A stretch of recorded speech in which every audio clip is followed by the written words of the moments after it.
Bienvenido a este webinar Liderazgo y Futuro del Trabajo, que es uno de los temas más importantes, ¿no es cierto?, que se está discutiendo hoy día dentro de las empresas, ¿ya? Y quiero, obviamente, darle las gracias a nuestro expositor, Marcel Villegas, que ustedes están viendo ahí. Hola, Marcel, gusto de verte de nuevo, ¿ya? Hola, Pedro. Es un placer.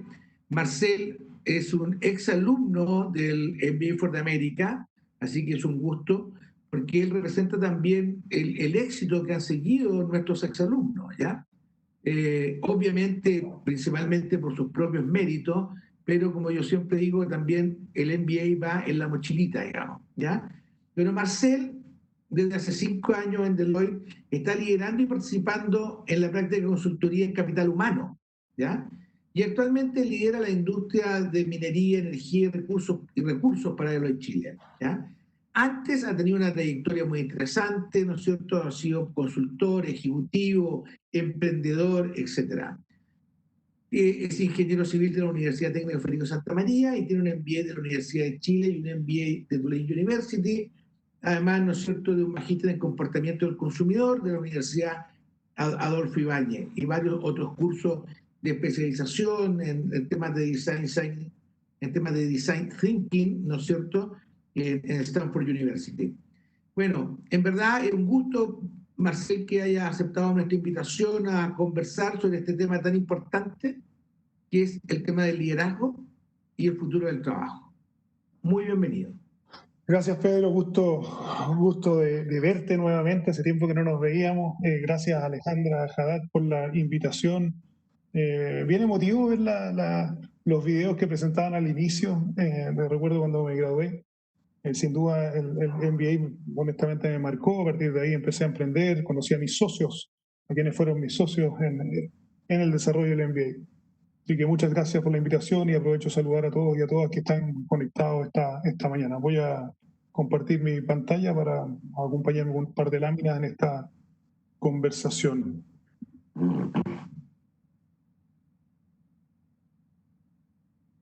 Pedro, ¿me puedes indicar si es que se ve, por favor? Perfecto, se ve muy bien, muy bien. Muchas gracias. La idea es conversar un poquito de liderazgo y futuro del trabajo, tal como lo señalaba Pedro, haciendo un recorrido un poquito de lo que ha estado pasando en este contexto, en este escenario que tenemos hoy día, desde unas manifestaciones sociales que iniciaron por ahí por octubre, ¿no es cierto?, 18 de octubre, y después lo que todos ya conocemos como la pandemia, la crisis sanitaria, y que finalmente terminamos en una crisis económica. Y en ese marco temporal, tal vez ir viendo en qué estábamos con respecto al liderazgo y futuro del trabajo y cómo fuimos conversando. Así que, a ver si esto funciona. Antes del 18 de octubre, Perfecto. ¿sí? ¿Se escucha perfecto? Y se ve perfecto. Gracias, Pedro. Algunas de las conversaciones, ¿qué estábamos con la conversación? Sin duda muchas compañías estábamos conversando de transformación digital y de la disrupción. Yo te diría con un poquito de timidez. Timidez en el sentido de que todavía veíamos que la disrupción podía venir un poquito más lejos. Estábamos mirando a la competencia, estábamos mirando lo que pasaba fuera de Chile, estábamos mirando a algunos emprendedores, pero todavía un poquito, yo te diría un poquito tímido en términos de entender de que nuestros negocios podían verse impactados desde afuera de manera relevante. También teníamos una conversación, a mi juicio, no muy inclusiva respecto a las distintas generaciones.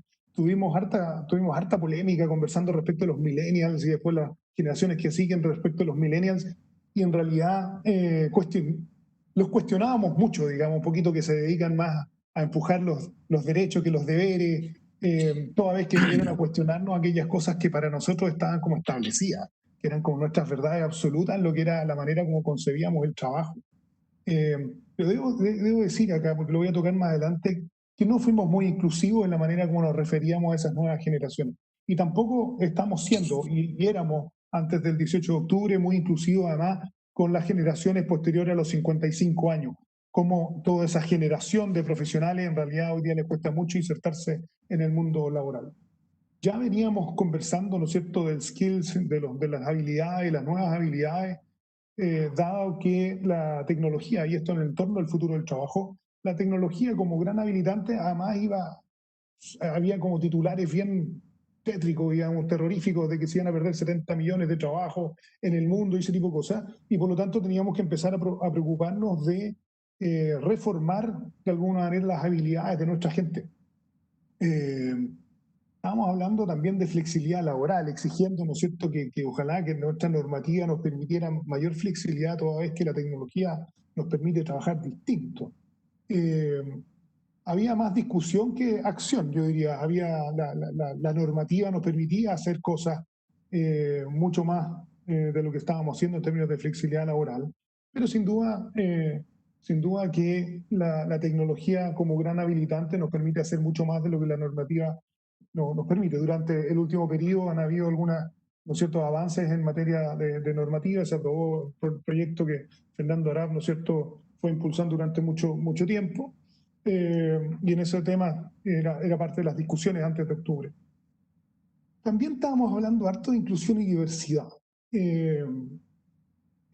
Todavía tratando de entender, digamos, cuál era la relación entre estos dos términos, entre inclusión y diversidad.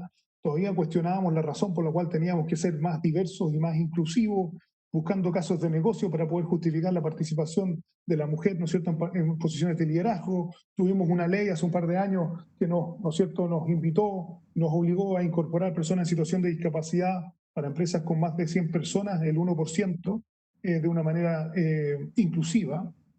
Pero la discusión, yo te diría que todavía un tanto, de nuevo, tímido con todos estos conceptos respecto de cómo incorporábamos o cómo hacíamos de nuestras empresas y nuestras organizaciones mucho más inclusivas y ojalá una sociedad más inclusiva. Y eso es algo que todavía en lo que estamos. También estamos hablando de que los liderazgos tenían que empezar a cambiar. Había harta discusión en esto, más conversando que grandes acciones respecto de que los liderazgos tenían que ser más empáticos, más cercanos. Necesitábamos organizaciones mucho más humanas, que los liderazgos se manifestaran de manera un poquito más vulnerable, ¿no? Y lo digo de esta manera porque yo tengo la sensación de que si bien todas estas conversaciones eran muy profundas, un tanto tímido de la manera como nosotros empezamos a incorporarlas al día a día, al quehacer de nuestras organizaciones. Y aparecen las manifestaciones del 18 de octubre, que nos llevan a empezar a cambiar un poquito las conversaciones en estas materias. Entonces, empezamos a encontrarnos con situaciones que son como bien duras. Yo en esto quiero ser como bien claro y bien autocrítico también, porque soy parte obviamente de esta generación de líderes y que también me vi de alguna manera pillado por estas situaciones. Empezar a entender a partir del 18 de octubre conversaciones del tipo de dónde vive nuestra gente, conversaciones que son como bien cotidianas. Entender que había tiempos de traslado que son gigantescos y por lo tanto a partir de ahí entender la tensión a la cual, cómo llegaba nuestra gente a trabajar después de 2 horas, ¿no es cierto?, en los transportes públicos, y como obviamente las manifestaciones sociales de alguna manera impactaron fuertemente el transporte público, bueno, esa tensión empezó a incrementar. Eso nos llevó también en muchas organizaciones a empezar recién a recopilar data respecto de nuestra gente, de dónde viven, cómo están, con quién viven, la situación de vulnerabilidad que tienen. Insisto, esto no ha pasado un año y recién hace un año empezamos a tener estas conversaciones, a hacernos de esta información de nuestra gente respecto de la atención, y creo que ahí fueron como las primeras. Bueno, ya habían algunas, no quiero hablar en blanco y negro porque esto está lleno de grises obviamente, pero si me permiten, digamos, las primeras conversaciones de bienestar emocional, empezar a darnos cuenta, digamos, que había grados importantes de tensión producto de los traslados, independiente de las manifestaciones sociales, sino que el solo hecho de que la gente tuviera que viajar, ¿no es cierto?, 1 hora y media, 2 horas en transporte para llegar a trabajar y 2 horas de vuelta, empezamos a tener esas conversaciones. Se empezó a tomar una conversación un poquito más seria y ejercicios respecto a la brecha salarial. Empezamos a hablar en el cotidiano, en el día a día y en las conversaciones de ejecutivos y de las empresas respecto, ¿no es cierto?, de la brecha salarial y cuánto participaban las compañías y las organizaciones en eso. Empezaron a hacer los cálculos de cuánto era el que más ganaba con el que menos ganaba. Se empezaron a establecer algunas métricas internas. También recordarán que hubo manifestaciones públicas de algunos empresarios, ¿no es cierto?, a mencionar que en sus empresas nadie ganaría, ¿no es cierto?, menos de 500.000 pesos, con todas las críticas que conllevó eso, pero en general el punto que hago es que ha pasado muy poco tiempo y es súper reciente esta conversación respecto de cosas tan relevantes como esa brecha salarial. Empezamos a hablar del sueldo justo de alguna manera, ¿no es cierto? Y ahí, y lo voy a introducir más adelante, pero ahí empiezan ciertas conversaciones que son éticas. La ética empieza a ser parte de las decisiones. Si bien alguien podrá estar pagando más del salario mínimo, ¿no es cierto? O incluso las métricas que se empezaron a establecer a nivel de sociedad del orden de los 500.000 pesos. Pero cuando un ejecutivo o alguien se daba cuenta que esos 500.000 pesos no es suficiente para un determinado trabajador o trabajadora para poder subsistir, ¿cómo se define ese sueldo? Ese sueldo ético-emocional, básico respecto a la gente. Yo creo que son conversaciones muy, pero muy recientes en relación a temas de liderazgo y a cómo nosotros deberíamos estar enfrentando este futuro del trabajo. También empezamos a hacer ciertas cosas, digamos, y esto tiene mucho que ver cómo vamos a empezar a mirar el trabajo de aquí en adelante. Empezamos a adecuar y flexibilizar los horarios de trabajo, producto de que obviamente las manifestaciones hacían poco factible el poder llegar a las horas que estaban establecidas y poder salir a las horas que estaban establecidas. Empezamos a cambiar las formas de trabajar, porque había gente que en realidad ya no podía venir y por lo tanto lo que hoy día parece ser una cosa un tanto más normal, que es trabajar en la casa, sentados en noviembre del año pasado, no era la situación más normal y por lo tanto empezamos a hacer esos cambios. Empezamos a abrir unos canales de comunicación con nuestra gente, canales de retorno, ¿no? Canales de escucha para poder saber cómo estaban, la vulnerabilidad que tenían, qué necesitaban. Y de nuevo se empezó a instalar ese concepto del bienestar, empezó a ser mucho más recurrente. Las organizaciones empezaron, valga la redundancia, a organizarse internamente la gente para poder apoyar a sus compañeros de trabajo, ¿no es cierto?, que estaban siendo afectados por esta situación social. Y las áreas de capital humano, entiéndase recursos humanos, como ustedes quieran llamarle, empezaron a estar al centro de las mesas de decisión. Algunas que ya lo habían logrado a esta fecha, sin duda, áreas de recursos humanos y capital humano que ya estaban sentados a la mesa, pero durante muchos años las áreas de capital humano habían estado buscando formas y habían estado trabajando para poder de verdad sentarse a la mesa de decisión con los demás ejecutivos. Creo que a partir del 18 de octubre eso empezó a ocurrir.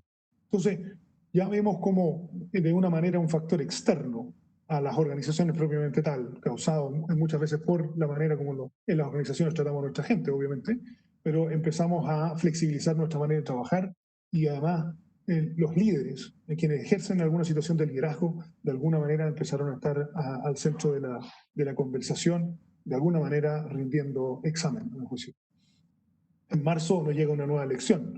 Yo diría que un examen de liderazgo. Creo que todo lo que estamos ejerciendo de liderazgo hemos estado rindiendo examen en el último tiempo, producto de ver si es que, y aquí está en el último bullet, si es que hemos sido coherentes en lo que veníamos diciendo desde antes del 18 de octubre a nuestra gente, que las personas son lo más importante, el activo más relevante, las personas al centro y discursos de esa índole. Bueno, hoy día eso se empieza a medir en función de cómo estamos tomando las decisiones. Y nos dimos cuenta que no conocíamos a nuestra gente. Y yo creo que eso es como una de las cosas más relevantes, la distancia que hay entre los niveles de liderazgo y la gente. Hicimos no tengo la mía, pero lo pueden buscar ustedes. Hicimos en Deloitte una encuesta con Cadem por ahí por mayo, a fines de mayo, y le preguntamos tanto a líderes como a trabajadores respecto de cómo ellos visualizaban, ¿no es cierto?, lo que estaba ocurriendo y cómo valoraban distintos aspectos de esta crisis sanitaria y crisis económica que se empezaban a crear. Y sin duda la distancia y la diferencia de mirada entre los líderes y la gente era bastante grande. Esa fue me acuerdo, la conclusión que sacamos con Roberto de Cadem cuando hicimos ese análisis a fines de mayo de este año. Y claro, no la conocíamos, así de simple. Ya que había quedado manifiesto, ¿no es cierto?, en octubre, cuando no sabíamos ni siquiera dónde vivía nuestra gente, y hoy día también. Y una de las cosas que aparece, y esto tiene que ver con la manera como empezamos a enfrentar el trabajo hacia adelante, cómo nos debemos empezar a organizar, aparece que en general una talla no le ajusta a todo el mundo, one size doesn't fit all. Nuestra gente reacciona y se ve impactada de manera diferente. Nos empezamos a dar cuenta de situaciones que tenía nuestra gente con respecto a quienes tenían a sus hijos y que no podían ir a la escuela. Bueno, aún no pueden ir a la escuela y por lo tanto su día a día en el trabajo se tiene que balancear entre actividades domésticas, ¿no es cierto?, el poder ayudar a los hijos con las tareas escolares, a conectarlo a las clases escolares que por lo demás tampoco están del todo tan bien resueltas, ¿no es cierto? Y además tener que rendir en el trabajo. Además tenía que, no sé, parar a la hora del almuerzo, no para descansar, sino más bien para cocinar y lograr sostener la casa de alguna forma o de la mejor forma posible. También nos dimos cuenta y conocimos a aquellas personas que viven solas y que todo su entorno social, toda su relación social ocurría fuera de su casa, su departamento, y mucho de eso ocurría en el entorno laboral. Pues bien, ahora que en realidad muchos de ellos fueron privados de poder ir a trabajar, porque teníamos que, ¿no es cierto?, los temas de las cuarentenas, bueno, empezamos a lidiar con temas como la soledad, con otro tipo de emociones, la soledad, la frustración. Empezamos con la crisis económica, ¿no es cierto?, con temas de despido en algunas organizaciones, empresas que se acogieron, ¿no es cierto?, a la ley de protección del trabajo, del empleo, eh, y por lo tanto empiezan otras emociones como la incertidumbre. Y ahí empieza a aparecer con aún más fuerza los conceptos de bienestar emocional, ¿no es cierto?, los apoyos a la salud mental y una conversación que antes de esta crisis no tenía. Pongo el acento en los liderazgos y respecto a lo que comenté en la primera lámina, de que veníamos conversando de transformación digital y de disrupción, porque nadie se imaginaba que la gran disrupción iba a venir de una esquina, que no, de la cual no conversamos, que tenía que ver eh, con el tema sanitario. O sea, vino desde un rincón, desde la salud, y generó una disrupción gigantesca en todo orden de cosas, en el orden social y sin duda en el orden de las organizaciones. Por lo tanto, las reflexiones que tal vez eh, fuimos demasiado tímidos en pensar en cómo prepararnos frente a disrupciones que hoy día ya sabemos que pueden venir desde cualquier punto. También en marzo, ¿no es cierto?, nos llegó a otros ámbitos, de hecho, que nos toca hoy día, porque estamos en el entorno de la universidad, ¿no?, respecto a la educación, de cómo se tienen que adaptar las dinámicas académicas, tanto a nivel de universidades, de higher education, pero también el mundo escolar, y lo difícil que ha sido esa adaptación. Y la educación mirado como una industria de la educación que también viene discutiendo hace muchos años el cómo adaptarse, ¿no es cierto?, a la irrupción de la tecnología. Y hoy día, a partir de esta crisis, ¿no es cierto?, obviamente la desadaptación está mucho más acelerada. Aparecieron una cantidad de tecnologías para el trabajo remoto que no teníamos, de la cual no teníamos conciencia, digamos. Hoy día no es natural Webex como estamos conectados hoy día, pero aparecieron los Zoom, los Teams y una serie de otras. Aparecieron una serie de tecnologías, digo aparecieron, no es que hayan aparecido realmente en esta fecha, simplemente que de alguna manera las descubrimos y las incorporamos como parte de nuestra cotidianeidad. Que nos permiten hacer post-its virtuales y hacer reuniones, ¿no es cierto?, uno a muchos, mucho más dinámicas y lúdicas. Y también empezó a cambiar nuestra dinámica en el trabajo respecto a las reuniones. En lo personal me he dado cuenta cómo las reuniones bajaron de 1 hora, 1 hora y media a 30 minutos, digamos.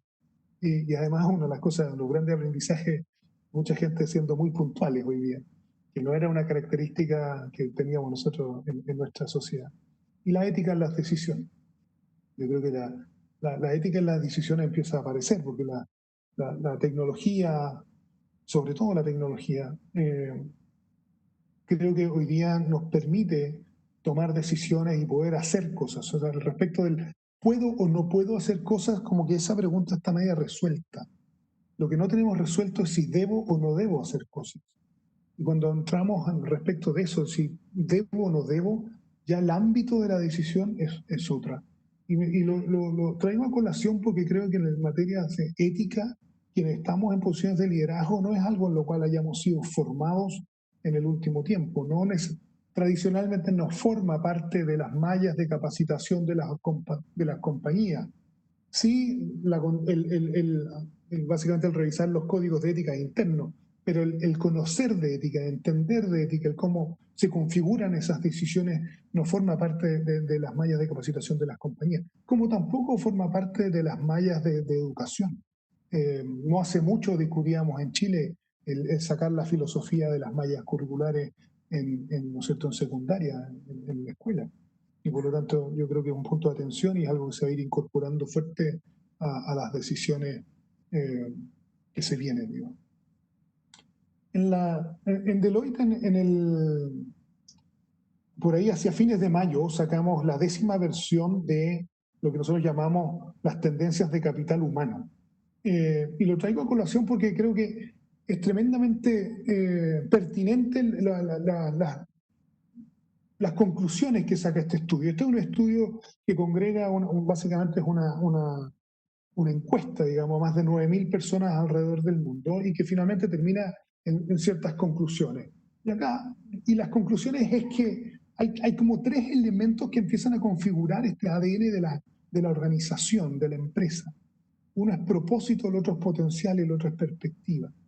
Yo tenía, en lo personal, tenía conciencia del propósito, venía trabajando con algunos clientes míos en desarrollar su visión y su conversación estratégica en torno al propósito, algo que los millennials y los emprendedores nos empezaron a empujar, ¿no es cierto?, a darle sentido a lo que hacemos, más allá de simplemente el resultado financiero de ciertas organizaciones.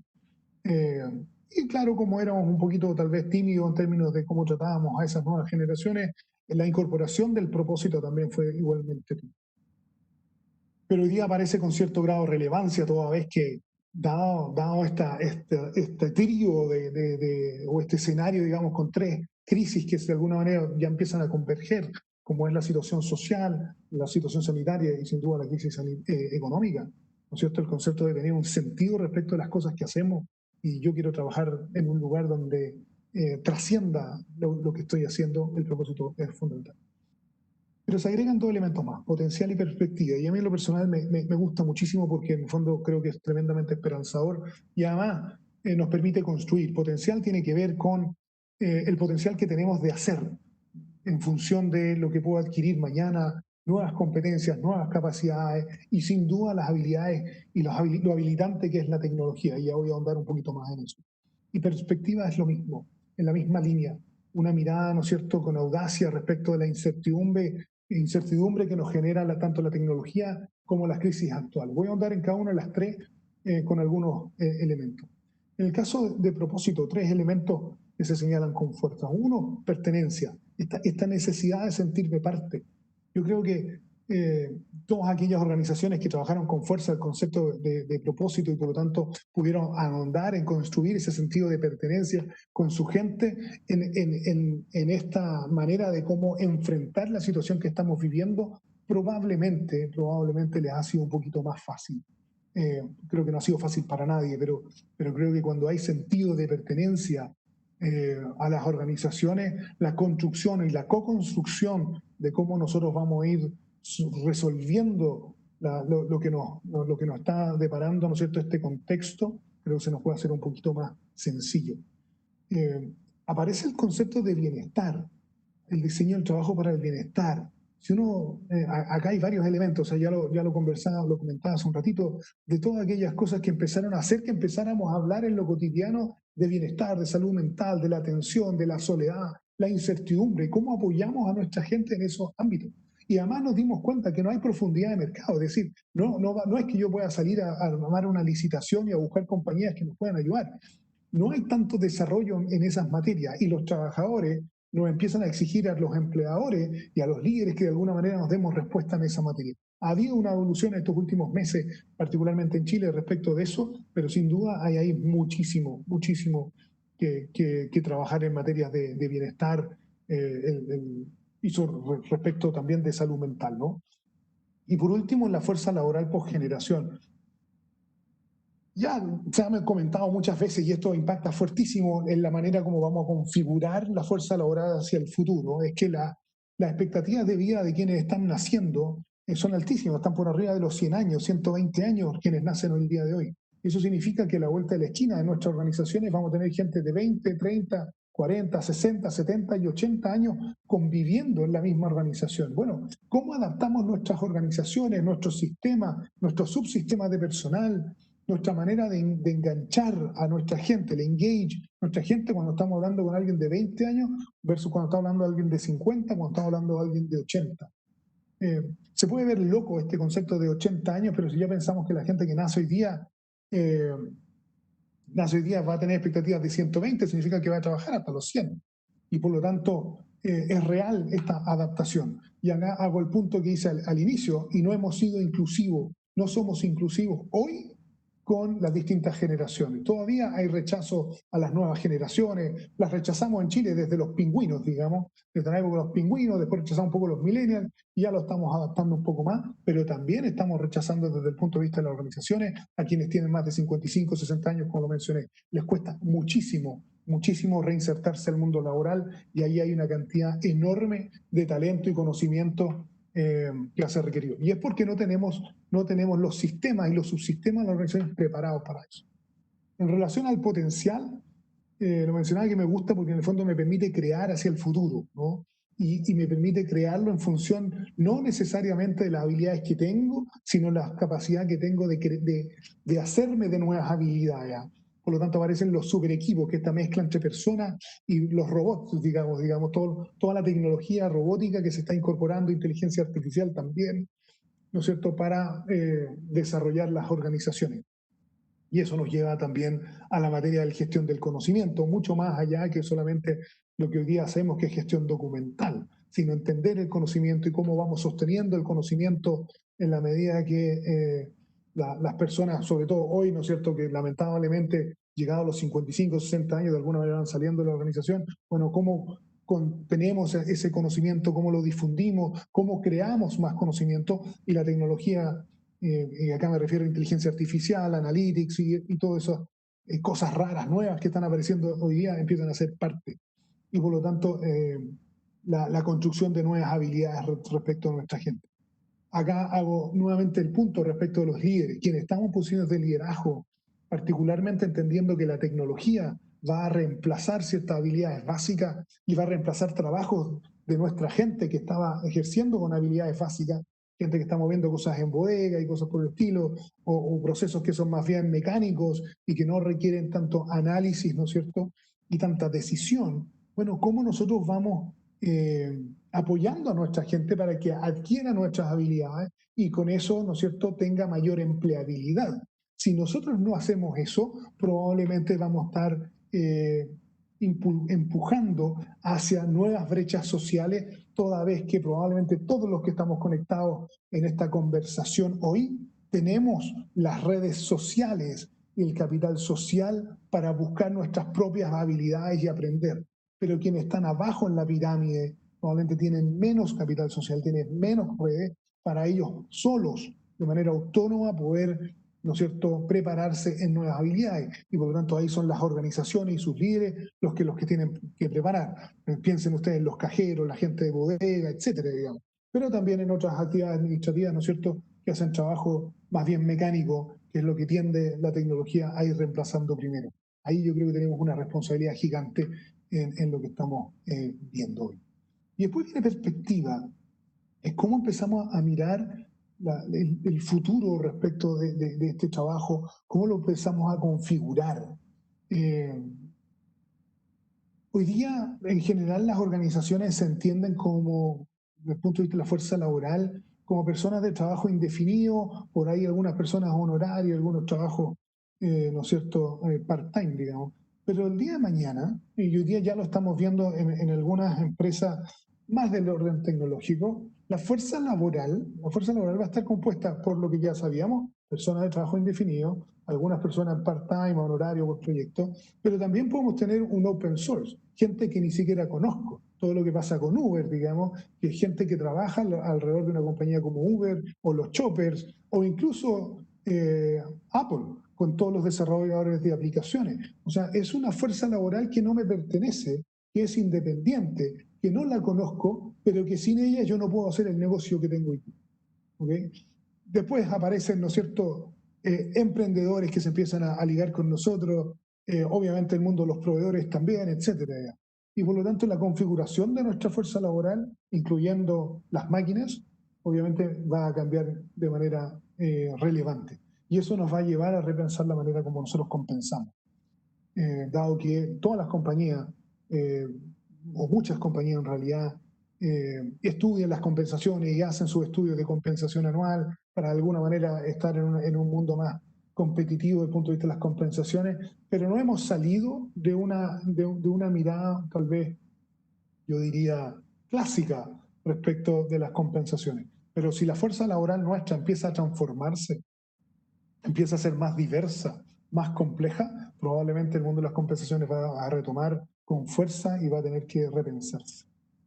Y respecto de la ética y el futuro del trabajo, ya lo comenté, las cosas respecto a si las podemos o no las podemos hacer, creo que esa pregunta está resuelta y lo que tenemos que resolver aún es si debemos o no debemos hacerlo. Hoy día, particularmente hoy día, tenemos cierta situación andando en relación a todos los sistemas que aparecen para trazabilidad sanitaria. Las compañías que están planificando su retorno, ¿no es cierto?, a trabajar a sus oficinas, necesitan de alguna manera hacer trazabilidad. Y hay muchas soluciones que han aparecido, por ejemplo, con los celulares, qué sé yo, pero ahí hay discusiones respecto de éticas en relación a qué hacemos con la información que se está manejando, por qué van a manejar información médica mía, mi empleador, quién lo va a manejar, o sea, cómo aseguramos que el manejo es de un uso correcto de esa data que es privada, si es que el celular permite hacer seguimiento de geolocalización y por lo tanto la gente va a saber dónde estoy y una serie de elementos que trasciende lo técnico, a eso voy, trasciende la discusión a lo técnico y por lo tanto se empiezan a incorporar esas decisiones. Hoy día tenemos discusiones también en el ámbito de la ética respecto de cómo configurar esto de el desconfinamiento, ¿no es cierto?, frente a una situación donde la crisis sanitaria, el problema sanitario no está resuelto y el claro derecho que tiene la gente de poder tener la libertad de salir a trabajar también, digamos. Entonces, ahí hay discusiones que son tremendamente complejas, a las cuales no estamos del todo habituados y creo que es una tremenda invitación a incorporar estos elementos tanto en las mallas de estudio como en las conversaciones cotidianas. Entonces, así es como nosotros vemos que se configura este nuevo ADN. El estudio, como decía, son 9.000 personas encuestadas, lo pueden sacar del sitio de Deloitte. Es muy, pero muy, muy bueno. No lo digo solamente porque vengo bien de mi casa, sino que porque de verdad tiene mucho, mucho, mucho contenido y los invito a que lo puedan revisar. El futuro del trabajo tendrá que ver con nuestra capacidad, ¿no es cierto? Y con esto ya voy cerrando. Con nuestra capacidad de verdad poder, sin timidez y con gran coraje, creo, avanzar hacia el desarrollo de liderazgos realmente empáticos, que entendamos que nuestra gente es distinta, que lo está pasando mal, que existen emocionalidades de las cuales antes yo no me hacía cargo y no entiendo, no tengo por qué entender cómo hacerme cargo, pero tengo que buscar los apoyos que tienen que ver, ¿no es cierto?, con la soledad, la incertidumbre, ¿no es cierto?, la frustración, que es lo que estamos viviendo hoy día. Necesitamos líderes cercanos que entiendan, ¿no es cierto?, que cuando me dicen, oye, Marcel, tómate un tiempo para descansar a la hora del almuerzo, porque almorcé, en realidad muchos y muchas lo que hacen en ese momento es recién ir a poder preparar el almuerzo para su familia, digamos. Y por lo tanto no hay tanto descanso. Necesitamos el avanzar antes de lo que la ley obligue, el derecho de desconexión hoy día de muchas personas que están teniendo reuniones tras reuniones y los niveles de estrés están enormes. Pero eso están los líderes, que los líderes efectivamente puedan promover ese tipo de acciones. Líderes que se muestren vulnerables también, que sean inspiradores, claros, honestos y con coraje. Yo estoy seguro y soy convencido de que a la vuelta de esta triple eta de crisis que estamos viviendo, ¿no es cierto?, vamos a salir con líderes mucho más empáticos y cercanos, y por lo tanto vamos a tener organizaciones más humanas e inclusivas y por ende una sociedad más humana e inclusiva. La inclusión fundamental, creo que somos una sociedad diversa. Las organizaciones de alguna manera son el reflejo de esa sociedad. La inclusión es que nos sentamos parte, de que las personas se puedan sentir parte en libertad con sus capacidades para poder aportar, entender que somos diferentes, y por lo tanto la manera como nosotros nos aproximamos a ellas y a ellos sea de manera distinta. Necesitamos esa diversidad de pensamiento. Hoy día las problemáticas son tan complejas que necesitamos personas distintas, que hayan estudiado otras cosas, que hayan tenido otras experiencias, leído otros libros, caminado otras calles, solo para poder entender el problema. Ni siquiera buscar la solución, solamente para poder entender el problema. Y por lo tanto, mientras todavía estemos topados en esa diversidad de pensamiento, producto de si son hombres o mujeres, o si tienen una orientación sexual determinada, o si pertenecen a una cultura determinada, en el caso en Chile no nos toca del todo aún, pero respecto del color de piel, etcétera, creo que estamos limitando la sostenibilidad. Y lo planteo de esa manera, creo que la diversidad de pensamiento y la inclusión hoy día es una materia de sostenibilidad. De lo contrario, ni siquiera vamos a ser capaces de entender el comportamiento. No sé, todos los que vieron televisión el día de ayer. O sea, ¿cómo entendemos el comportamiento de las personas, ¿no es cierto?, cuando se fueron al mall chino? ¿Qué es lo que está pasando ahí? Creo que ahí hay elementos que son fundamentales, pero para eso necesito tener sociólogos, diseñadores, antropólogos, psicólogos, ingenieros, etcétera, dentro de una organización. Y ojalá gente que haya visto situaciones similares en otras partes del mundo, leído otros libros, para poder aproximarnos a esos problemas. El tema del teletrabajo y la flexibilidad en el trabajo hoy día ya es una opción real. Hace tiempo, ¿no es cierto?, tiempo atrás todavía habían algunos líderes o habíamos algunos líderes que dudábamos si es que efectivamente íbamos a ser capaces de trabajar con gente, ¿no es cierto?, desde la casa. Algunos tenían esa fantasía, ¿no es cierto?, de que no, la gente va a estar en la casa viendo tele, viendo Netflix, que soy yo distraída y no va a ser productivo. Hoy día la problemática que tenemos en general es que la gente está sobreestresada porque está trabajando considerablemente más. Y por lo tanto, nos fuimos para el otro lado, digamos, desde esa perspectiva. Y por lo tanto, hoy día es una opción real. Y por lo tanto, de hecho, trabajo hoy día con varios clientes que están repensando el cómo vamos a volver cuando el desconfinamiento sea más masivo, ¿no es cierto? Todavía estamos rezando porque no haya rebrote y ese tipo de situaciones, pero están replanificando. Si ya hemos trabajado de una manera distinta los últimos 4 o 5 meses, ¿por qué voy a volver al estadio anterior a la crisis sanitaria? Tal vez podemos plantear de otra manera.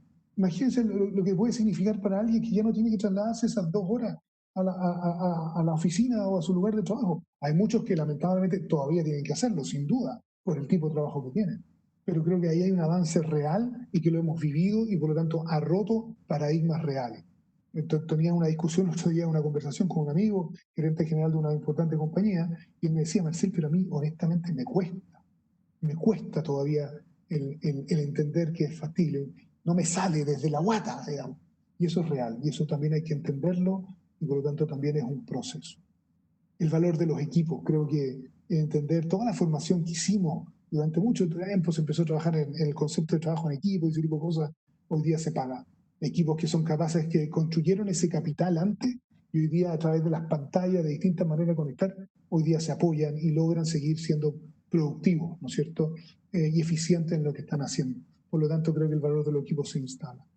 Entendernos como ecosistema, yo creo que eso también es fundamental, y el futuro del trabajo es en ecosistema. Hoy día nos dimos cuenta que da lo mismo si a mi empresa le va bien, si es que a mis clientes les va mal. Finalmente me impacta igual. Me da lo mismo si tengo todo bien parado, pero resulta que mi gente está en lugares, está con ciertos sectores o ciertas situaciones de vulnerabilidad, me impacta igual. Si mis proveedores, me impacta igual. Lo que pasó con toda la red logística, ¿no es cierto?, a nivel global, hoy día con las compañías, nos impacta igual. Por lo tanto, tenemos que entendernos cada vez más como ecosistema y que somos las organizaciones, ¿no es cierto?, son una suerte de individuos sociales, y así hay que concebirse, y por lo tanto los conceptos de valor compartido, los conceptos de propósito, el construir nuestro negocio en un entorno de que a toda esta red en realidad le vaya bien, el concepto de valor compartido es fundamental. Y finalmente, ¿no es cierto?, creo que hay que poner cada vez con más convicción el tema de propósito. Entender que existe una razón de existencia de las organizaciones, y por lo tanto desde ahí nuestra gente se engancha. Yo tomaría el ejemplo, para quienes no los conocen, de lo que hacen las empresas B o todo el mundo del sistema B, este concepto de triple resultado, ¿no es cierto?, resultado financiero, social y medioambiental. Yo creo que por ahí viene el futuro del trabajo y el cómo nuestras organizaciones. Y por último, creo yo que para todos los que estamos acá conectados y que tenemos cierta posición de liderazgo, creo que tenemos un deber ético de honrar el dolor y el costo que esta crisis tiene en todos los planos. Esta crisis sin duda está costando, tiene un dolor y un costo gigantesco para muchísima gente.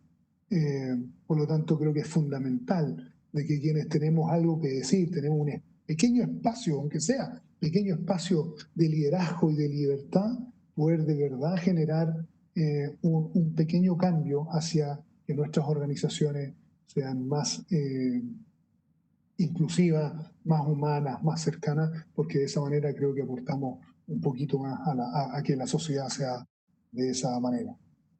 Muchísimas gracias, Pedro. Con esto un poco voy cerrando la presentación. Quedo abierto a preguntas. Voy a tener que compartir. Muchas gracias, Marcel. La verdad que tenemos algunas preguntas, pero además tenemos felicitaciones. ¿Ah? Hay personas que dicen, muy bien, Marcel, muy inspirador y cercano. ¿Ya? Qué grande, Marcel. Estoy leyendo algunas solamente de las felicitaciones. ¿Ya? Muchas gracias. Bueno, tenemos algunas preguntas, ¿ya? Que son bien interesantes y que tú las has planteado aquí. Seguramente la gente quiere más que las profundicen más, un poco más. Y que tiene que ver con la integración de los grupos de etario en el trabajo. ¿Ya? Pensando que todos son, dicen, importantes, pueden dar experiencias diferentes. ¿Cómo se puede producir la cohesión? Yo creo que es un tremendo desafío. Creo que es re linda la pregunta, porque creo que nos ha sido difícil. Primero, creo que parte porque reconozcamos que nos cuesta.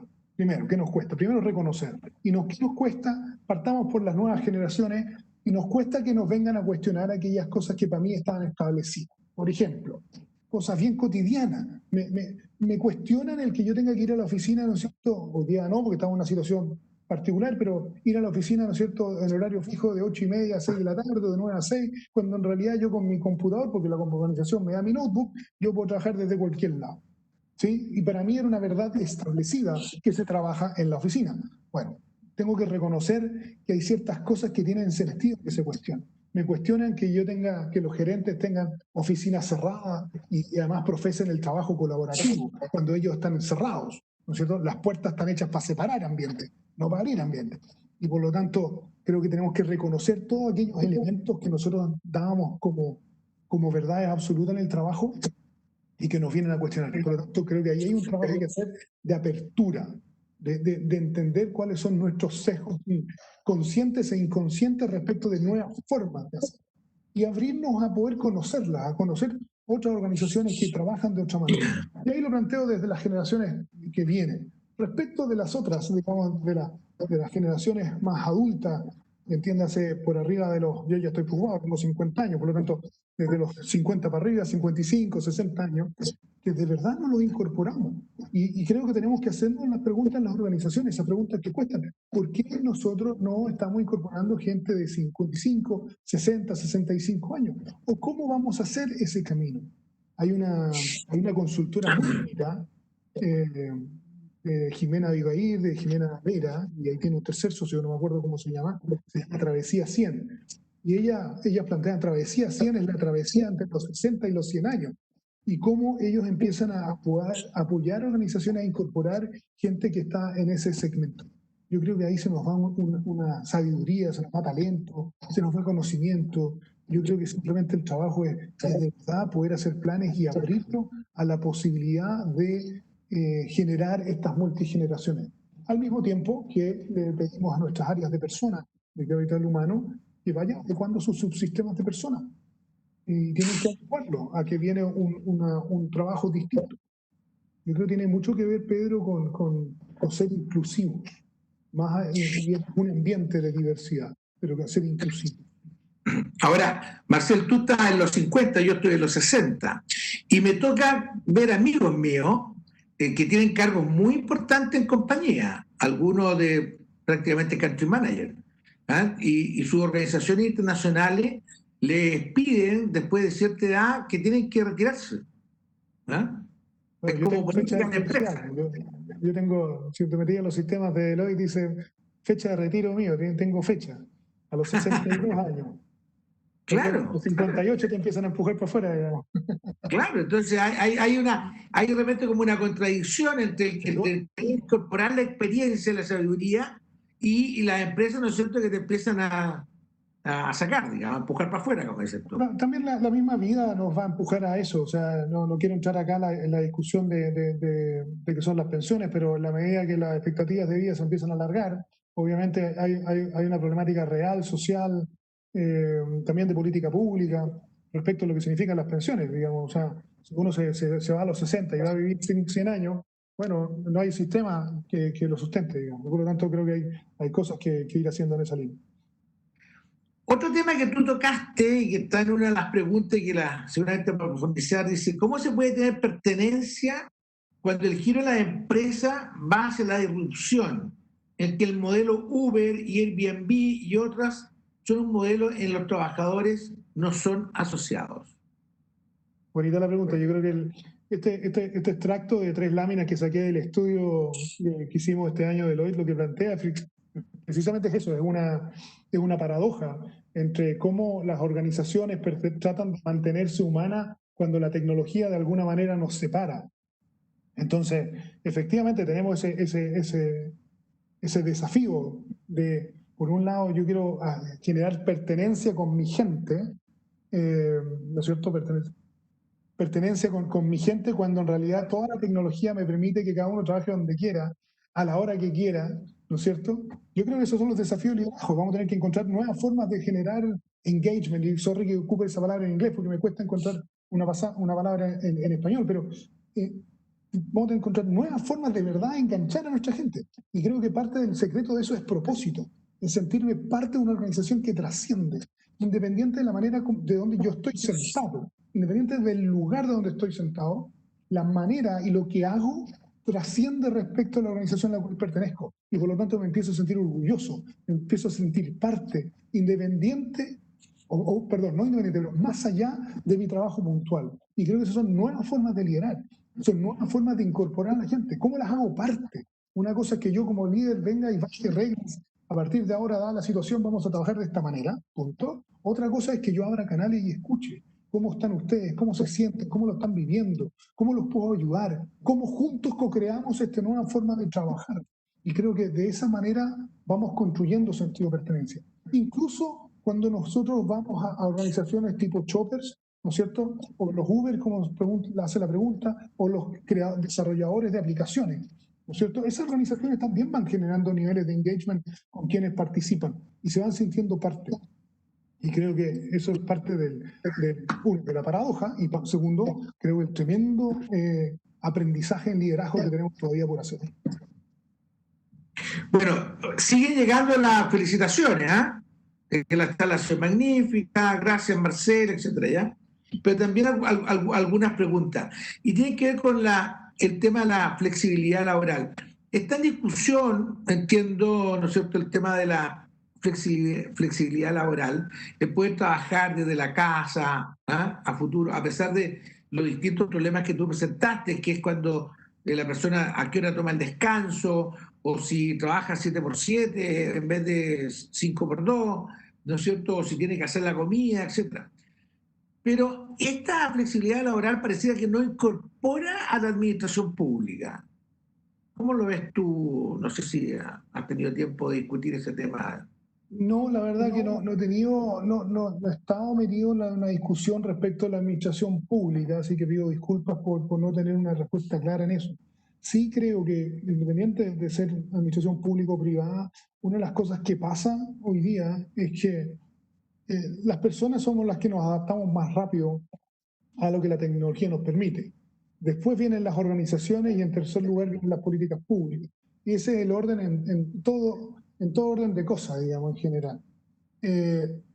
Siento que esas brechas que se producen en la adopción de la tecnología como un gran habilitante, por ejemplo, para la flexibilidad laboral o el teletrabajo, creo que nos va a generar tensión. Si es que hay una parte del mundo de las organizaciones, como el mundo público, que no lo incorpora, creo que la tensión se va a hacer más fuerte. No veo razón por la cual el mundo público no pueda adaptarse y no pueda avanzar de igual forma que el mundo privado en temas de teletrabajo o en temas de flexibilidad laboral. Eh, Creo que la condición no tiene que ver tanto con la organización como también tiene que ver con las personas, con los individuos. Eh, Creo que en el mundo público también existe esta situación de gente que tiene que viajar muchísimo tiempo para poder llegarse a sentarse a una oficina, a ver un computador como el que tengo yo frente a mí, que es un laptop, y trabajar conectado a través de Internet, digamos. Y por lo tanto, bueno, ¿por qué no pueden encontrar otra manera de hacerlo? Creo que eso también me incrementaría los niveles de productividad, los niveles de eficiencia y eficacia que también se requieren en el mundo público. Yo creo que se requiere coraje, Pedro, coraje en quienes están en la posición de liderar el mundo público, entendiendo que sus normativas son más complejas, obviamente, y están muchas veces acotados por ciertas normativas, pero bueno, en general la historia son los líderes los que permiten que esas normativas vayan cambiando. Mira, por la hora, porque tenemos compromiso de terminar dentro de los 60 minutos, te voy a hacer la última pregunta que tiene que ver un poco también con lo que estábamos hablando. Dice, ¿cómo se ve desafiado el liderazgo con la tendencia a la digitalización y a la robotización que va dejando de lado a muchas personas?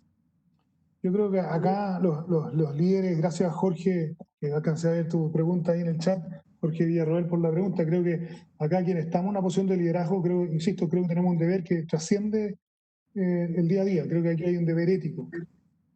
Porque en el fondo lo que tenemos que hacer es preparar a esa gente que sí o sí va a perder su trabajo. Su trabajo va a ser reemplazado por digitalización, robotización. Es un dato de la causa, la pregunta es cuándo, pero va a ser reemplazado. El tema, y creo que el rol nuestro es prepararlos para que tengan mayor empleabilidad. No es simplemente esperar a que ello ocurra, sino más bien ir preparándolos hoy día para que aumente sus niveles de empleabilidad, adquieran nuevas competencias, cosa que se puedan volver a insertar en este nuevo mundo laboral, si me permiten llamarlo de esa manera. Y eso hay que hacerlo con una responsabilidad, de lo contrario las brechas sociales que vamos a generar van a ser gigantescas. Un ejemplo básico, y tuvimos en Chile ya tuvimos huelga en algunas empresas respecto de cajeros, ¿no es cierto? Porque las cajas, los supermercados tienden a ser cada vez más automáticos, ya lo vivimos y ya las usamos incluso. Bueno, creo que los líderes, y eso es una pequeña industria, pero y hay muchos otros casos, los líderes de eso están, de hecho hoy día están trabajando, ¿no es cierto?, en generar nuevas habilidades a quienes ejercen esas labores para que puedan tomar otros puestos de trabajo. Creo que esa es la principal responsabilidad y el principal desafío que tienen los líderes para hacerlo. Pero insisto que eso requiere liderazgos éticos, liderazgos inclusivos y que tengan esa mirada más humana. De lo contrario, vamos a generar mayores brechas sociales producto de la disrupción de la tecnología en las pegas. Pero un último comentario que quizás lo podamos compartir. Bueno, cada revolución industrial, hoy día estamos partiendo, ¿no es cierto?, la cuarta o la quinta, depende de cómo tú lo mires, ha tenido estos efectos. Por ejemplo, cuando se cambió de la carreta al automóvil, ¿no es cierto? Bueno, toda una discusión de qué iba a pasar con esos puestos de trabajo de la gente que erraba a caballo, ¿no es cierto?, reparaba ruedas, etcétera.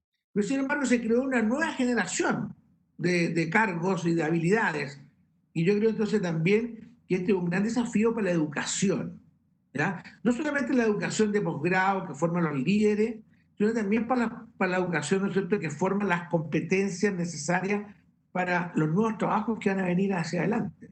Y entonces Chile yo creo que tiene una gran deuda en cómo repensar, ¿no es cierto?, la educación pública sobre todo.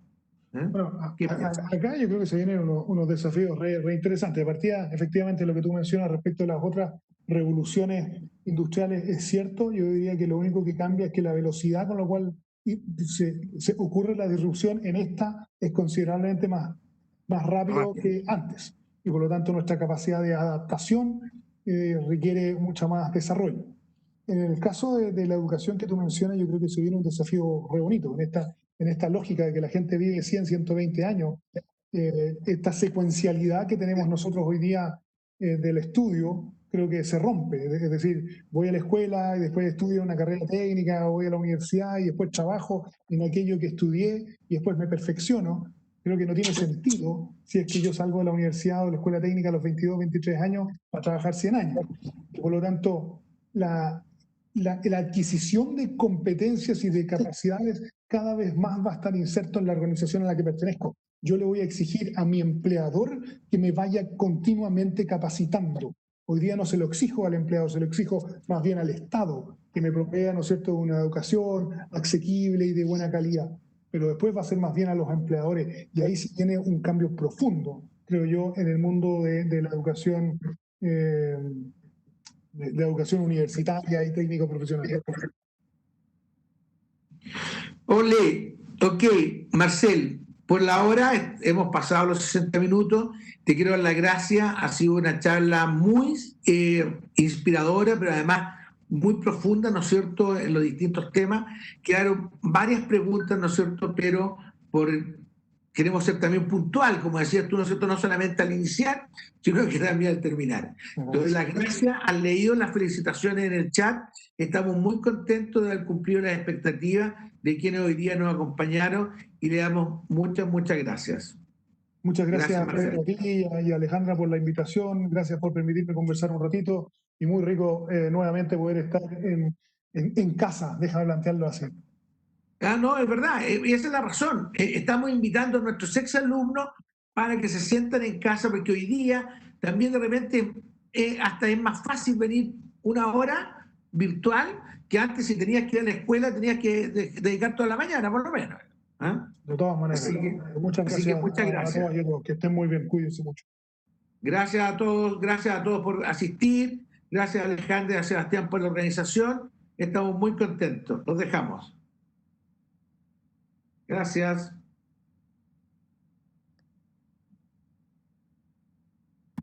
Global MBA es un programa único realmente, porque lleva más de 15 años y es un joint program, el único joint program que hay en Latinoamérica entre una universidad americana como es Tulane University y la Universidad de Chile.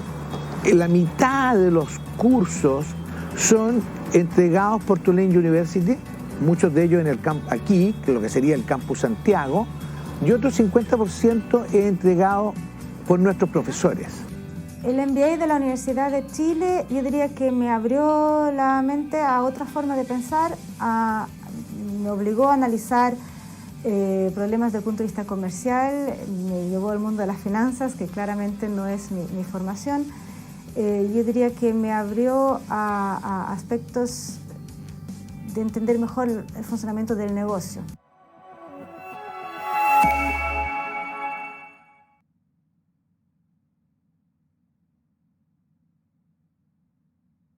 Hola, mi nombre es Jennifer Fuenzalida, soy exalumna del Global MBA de la Universidad de Chile. Mi cargo actual en 3M es líder de gestión del cambio para el Cono Sur, que es Chile, Argentina y Uruguay, y también estoy a cargo de marketing para el mercado de alimentos y bebidas. Cuando nosotros entrábamos en la mañana el viernes temprano teníamos una clase con algún profesor que venía de Estados Unidos, por lo tanto era completamente en inglés, y luego en la tarde teníamos que cambiar el switch y volver a hablar en español. Cuando yo estaba estudiando el Global, partí siendo marketing de un negocio particular en Chile y hoy día mi carrera ha ido migrando a tomar responsabilidades en otros países. Tengo un doble grado que hoy día en Chile vale mucho y también vale en Estados Unidos, que tiene un costo que lo que hoy día pago acá no es ni comparable a lo que pagaría cursando el Global en Estados Unidos. Para poder seguir creciendo en tu carrera necesitas estar actualizado y sin duda el Global te entrega esos conocimientos y mucho más allá.